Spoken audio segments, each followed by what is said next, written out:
So with the struggle of our girls trying to get them a voice to be able to function in Western society, how did you find that with your creative stuff?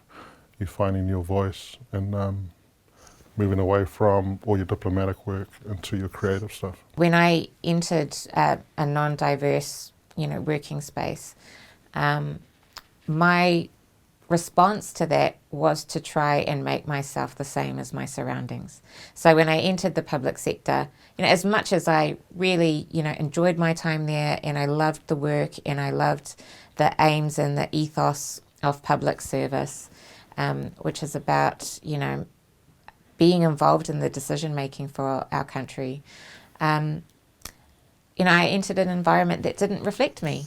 And I responded to that by just trying to de-emphasize the parts of myself that were different.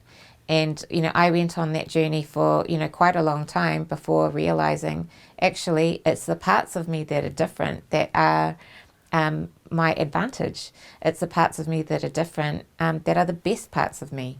And so I guess the other, side of that is that I am actually a very creative person, but no one in my life up until a certain point knew that I'm someone who likes to sing and write music and write about various things.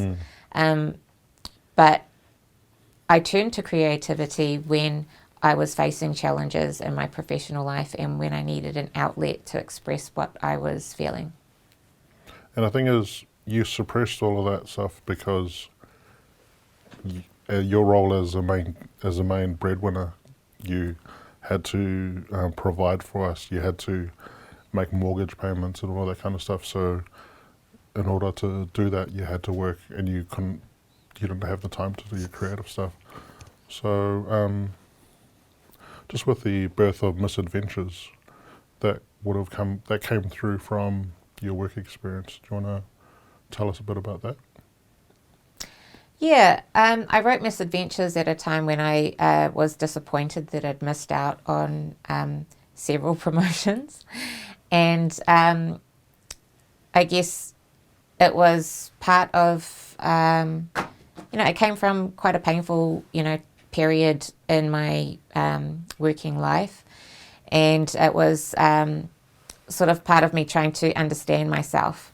And I guess the conclusion that I came to was that leadership looks different to different people, and certain traits that we value in the Pacific context, like service and humility, a Balingi panel is not necessarily going to recognise that as leadership. And where I got to in my career was that I didn't need that external validation because I myself had confidence and I knew that I was a leader in my family and in my community. I wanted to share that experience and do so in such a way that was not about telling people, but showing people this is what leadership can look like as well. And I'm really glad that we backed ourselves and took the leap and made the series, because when we played it to audiences in New Zealand, Australia and the Pacific, people loved it and they could relate to it because it's a struggle that many of us have faced. For sure. That was the best part of making the series, was having the audience Q&As afterwards, having people tell us that they felt like they'd been seen, they felt like they saw themselves in our in Misadventures, so that was real cool. Yeah, one other thing, because that was personal growth for you to write that stuff, but for me, coming on as a producer, I, really, that was quite daunting for me to try and make that work for you, because I felt a lot of pressure to jump back in that workforce and try and bring everything together to produce that TV series for you, or that web series for you. But I guess that was a bit of a sacrifice for us. I was away from you and the girls for a few months in New Zealand, trying to get everything together and trying to upskill and learn everything on the internet and how to put a production together.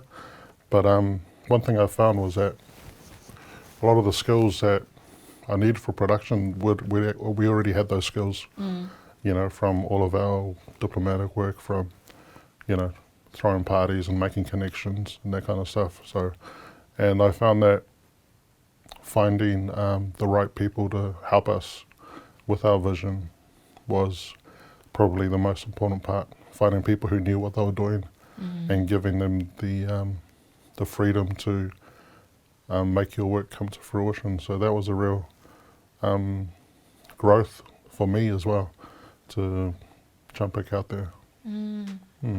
Yeah, and I guess at the time it served a number of purposes, because quite often when you're being posted overseas, you're not, you know, it's very difficult to find work in your field. And so, you know, you had been a stay-at-home dad for a number of years by that point, and we had been thinking about ways to reinvigorate your career. And one of the ideas that came up was film school, right? And those our friends who had been involved in film sort of said, oh, well, you know, if you have an idea, then maybe you should just back yourself and learn on the job. So, yeah, I'm like, that was another, you know, really great outcome of producing our own web series, was that you had the opportunity to get some experience, not only on your CV, but to prove it to yourself, because I know that you were hesitant, but I knew you could do it, and you totally did. Thank you. Yeah, I think we took a lot from when you prepared Matariki in Taiwan, and you brought over artists and you brought over musicians, and just talking with those creatives. How did that influence us? That really sparked something in me,